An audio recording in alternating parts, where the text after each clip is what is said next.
Hello everyone, Steve here with another video about tabletop baseball.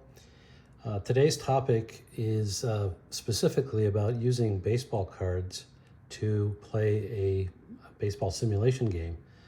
And in specific, I'm talking about History Maker Baseball, which has a product that supposedly enables you to do that.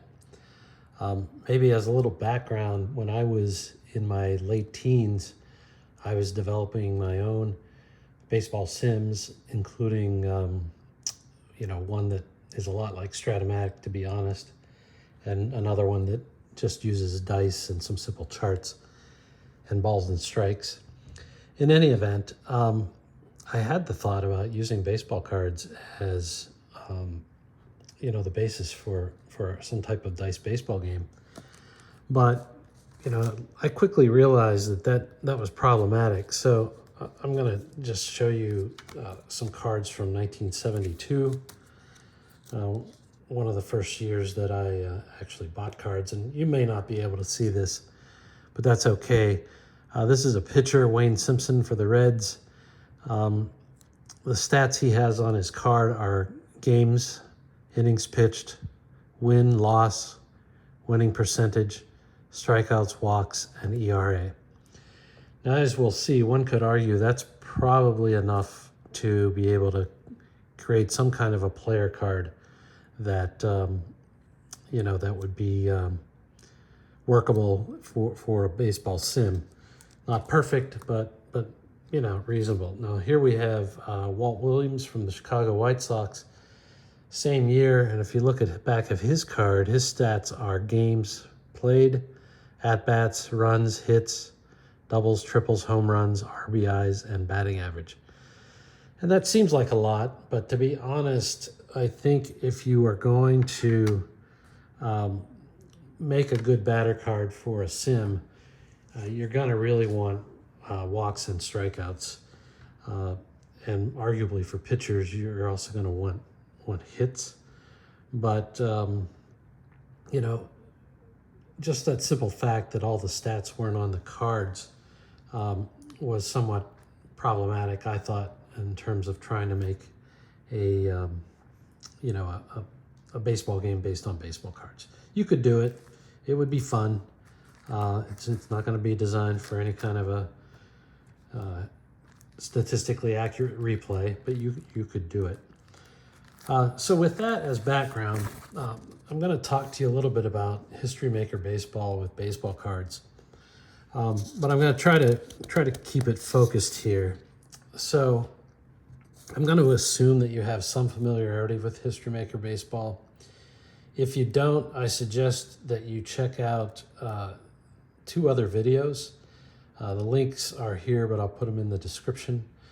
The first one should be a link to a video where somebody actually explains in great detail how this History Maker Baseball with baseball cards works.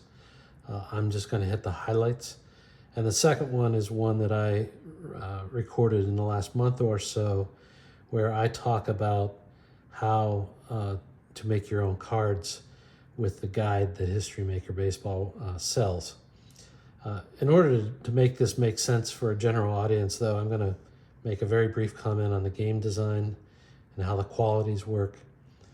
I'm going to talk about the tools that they give you to play History Maker Baseball with baseball cards. It's a deck of cards themselves, if you will. And then what the implication of those cards are for player quality ratings. And there's one quality rating or one type of quality rating for batters I'm specifically interested in. And then some disclaimers. I'm just going to make some observations here. These aren't criticisms. And lastly, and equally important, I'm going to try to obscure a lot of the information that I'm going to show you that is really the intellectual property of Play Games that produces History Maker Baseball. I would encourage you, if this topic interests you, you buy the how-to guide and you buy these cards that I'm going to talk about today. With that, just real quickly on History Maker Baseball, it has a kind of an interesting game engine that is kind of goes in the order of pitcher, batter, fielder. Apologies that this this focus isn't great. I'll try to help it here, but in the case of the cards themselves, the players have qualities on them, and maybe if you look at Darrell Evans in particular, he has 3 qualities listed at the top, and that's related to his batting. And then he has a fielding quality, a running or a stealing quality, and then something called an experience quality. I've talked about this in my other video, but there are 3 major pitching qualities. And you see one is based on ERA, and a player can have 1 or 2 qualities listed, and you can see the list there. There's a power quality, which there's 4 of those related to strikeouts. As I mentioned before, I don't think that's enough, but so be it. And then there's one related to walks, which obviously is called control. So that's the pitcher qualities. Batter qualities, they have one that's based on batting average, and they are used in various combinations, so that when you use these combinations, there's actually a list of 17 different types of batters you can portray. Strikeouts is similar to what you saw with pitchers. There's only 5 possibilities the way they list these. Down at the bottom on the right, you see that there's also 5 possibilities for walks for a batter. And then in the upper right, this is really the area of confusion and quite frankly what I wanted to focus on. But a batter can have 1 or 2 of these power qualities. And generally speaking, it relates to their ability to hit home runs and doubles. And they're combined in a lot of different ways to produce up to 12 different unique batter portrayals, I guess I would say, depending on how these are combined. So, in the how-to guide, they tell you, they give you some guidelines as to how to assign these power qualities. And quite frankly, it's a bit confusing. There may be a true formula that the company uses, but it's really not clear just from the how-to guide as to exactly what that formula is. I've tried to create a spreadsheet to as best I can produce these qualities for a given batter with, I would say, modest success.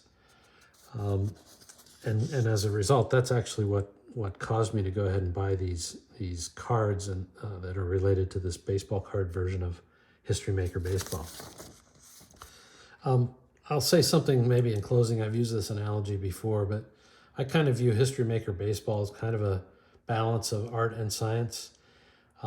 There are formulas and there's some underlying statistical logic, I would say, to how these qualities are assigned and how they end up portraying or producing results when the game is played. But I think if you read the how-to guide, they make allowance for judgment. And I think maybe that's some of the reason why I've not been able to completely reproduce some of the ratings using the tables from the how-to guide. Again, I encourage you to watch other videos on History Maker Baseball. I think it has a great place in the world of baseball sims, but it's not a Strat-like game or an APBA-like game where kind of the stats are more evident and apparent. With History Maker Baseball, you're in some ways kind of telling a story, and you're getting into a lot more of the qualitative aspects of baseball. So with that, I wanted to talk about these cards. There are 4 cards that you get when you buy this little pack here, and what they do is they're 2-sided. So, sorry, not showing it very well. But this is the one for pitcher strikeouts. It says, does the pitcher have flash? And I think, as I indicated, there's only 4 qualities there. You see them at the bottom. There's on the left, there's double flash, which is a big strikeout pitcher. Flash, which is more than average strikeouts. Semi-flash, and then there could be no quality at all. So there's four in total. And again, I personally, from doing my other sims, I don't think that's enough, but so be it. So that's the general idea of what the cards look like. In this case, what you would have down the side is a listing of innings pitched, and across the top, number of walks allowed, and then it's a matrix, and you just kind of look at the matrix and figure out what the rating or quality should be. So I'm going to bring up the main topic here, which is the so-called power qualities, where you can assign 1 or 2 qualities to the batter. Sorry about the focus. And so, again, down the side you have at-bats, and across the top in increments of 5 you have home runs. And once again, it's just a matrix. The only unique difference here is there are 3 ratings right around in the middle of the range, where depending on whether you have more doubles than home runs or more home runs than doubles, that's going to dictate what the rating is going to be for some of those middle categories. My hope with this card would be that I would be able to better refine my spreadsheet where I compute qualities, specifically batter power qualities, and come up with a better answer, if you will, or a better understanding of how it works. I decided to do this at the last minute, but I happen to have the cards. I believe they're official cards from the 1979 World Champion Pittsburgh Pirates, and I've selected 6 players here just to illustrate some of the challenges, quite frankly, in creating these cards with these qualities. So here we go. So Ed Ott, one of the platooning catchers for the team, he actually had no power quality on his card, which doesn't mean he had no power. It just means he's about average. And in the list of 12, he was this no quality is 3rd from the bottom. And from my previous spreadsheet that I did, it also assigned the same quality, so that was comforting.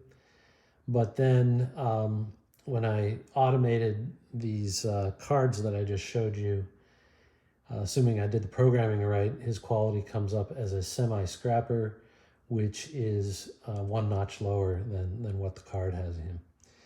Bill Robinson hit a fair number of home runs that year, I think 24, something like that. The card has him as what's called a semi-home run king, which is 5th from the bottom. My spreadsheet, method 1 and method 2, actually gives him a quality of semi-slugger and semi-home run king, and that's a couple notches higher than what's on his actual card. Something that's very interesting here is when we look at this card, and assuming I'm interpreting it correctly, this quality of semi-slugger and semi-home run king, which is in the how-to guide, is not on the card that I just showed you. So I don't know if that was intentional or accidental or it doesn't matter, but that's interesting. And then when I use the card itself, unless I'm misinterpreting it, Bill Robinson comes up with a semi-slugger and a home run king rating, which is actually the 2nd best on the whole list of qualities that you can have. So, I'm not sure what the disconnect is there. One possibility is I'm just reading the card wrong, but in any event, that was one of the bigger disconnects. Then we have John Milner, He's also a semi-home run king, 5th from the bottom. Similar to Robinson, the one method has him 2 notches higher, and the other method has him 1 notch higher. And then again, if I'm reading the card correctly, he's all the way up to 8th from the bottom, which is 3 full notches higher than what's on his card. Then we have Willie Stargell, semi-slugger and a home run king, 2nd best on the list. My spreadsheets have him 1 notch lower, but then when I use the card that I just bought, it matches his actual card. So not so much variance there. Omar Marino, more of a base stealer than a home run guy. He has low quality ratings from all the methods. They're all within 1. Then we have a unique situation where you have a guy with not that many at-bats, Mike Easler. He had 2 home runs and 54 at-bats. His card has a semi-home run king on it, which is 5th from the bottom. One of my methods rates him 1 higher as a semi-slugger, and the other one matches the card itself. And then because he has fewer than, say, a couple hundred home runs, I didn't go through the process of trying to figure out how to use the card for him. But what they recommend is that you normalize these players with fewer than a certain number of at-bats, and you basically, one of the things they recommend is just multiply everything by 3 or whatever and see if that gets you within the matrix on the card. I just didn't take time to do that because I think that was a little bit beyond the scope here. But again, I guess my conclusion is the same as it was before. You can come up with qualities for batters and pitchers, and you may or may not match what was on their actual real card. That may be a function of the fact that, I just haven't interpreted the guidelines and the cards correctly, or it's possible that they applied some judgment, or it's possible that their actual formulas are a little more complex than what they reveal. And that's okay. It's their game, it's their intellectual property, and they need to protect it as best they see fit. The one interesting qualitative thing here is when you do buy these cards that I showed you, they send you 4 wax packs of baseball cards. Now, I haven't opened them yet. Maybe because I don't want to be tempted to chew the gum. I don't know. But there you go. But I was curious as to whether these cards would be useful in the context of the History Maker Baseball. So I happened to find this little set of mini cards from 1989, and I assume that they're representative. But in any event, it looks like there's more stats on here. Here you have an outfielder, Gerald Young. He has games, at-bats, runs, hits, doubles, triples, home runs, RBIs, stolen bases, slugging, walks, strikeouts, and average. So that should be, I think, more than enough to allow you to rate a player or a batter in specific. We find a pitcher, Tom Browning, who I believe actually passed away not that long ago, so rest in peace. Here you have games, innings pitched, wins, losses, runs, earned runs, strikeouts, walks, games started, complete games, shutouts, saves, and ERA. Again, you don't have hits, which I think ideally would be useful in a sim, depending on how you were doing it, but it's more than enough for History Maker Baseball. I'm going to end on one thing. It's a positive note, actually, and that is there is this card that tells you how to. I'm sorry for the focus. It tells you how to rate for icon status or prospect status or semi-icon or semi-prospect. And in the how-to guide, they basically have you do it using the number of seasons the person has played. And, I was able to generally replicate, his icon or prospect status when I tried it. But the neat thing here, and I haven't experimented with it, is they also give you, for those same qualities, they give you guidelines on innings pitched and at-bats, lifetime innings pitched and lifetime at-bats that you can use to assign this icon and prospect rating. I'll give them creativity then on fielding. There's I think 5 fielding ratings that can be on a player's card, the best being gold. And, there's obviously not fielding percentages on baseball cards, but I think they basically have you look at, the position or positions that are listed on the player's card. Like if he's a shortstop, is he listed as a shortstop? Then maybe he gets a gold. I'm not going to reveal, the contents of this card, but they got creative. I think if you watch the first video that I mentioned in the link, you'll see how the gameplay flows.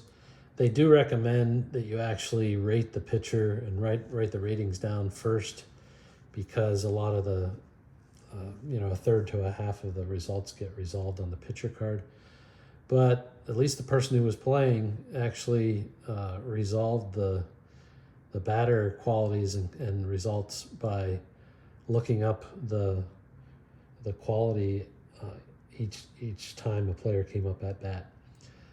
Whether that's good or bad or what have you, I don't know. But we'll give them an A for creativity here.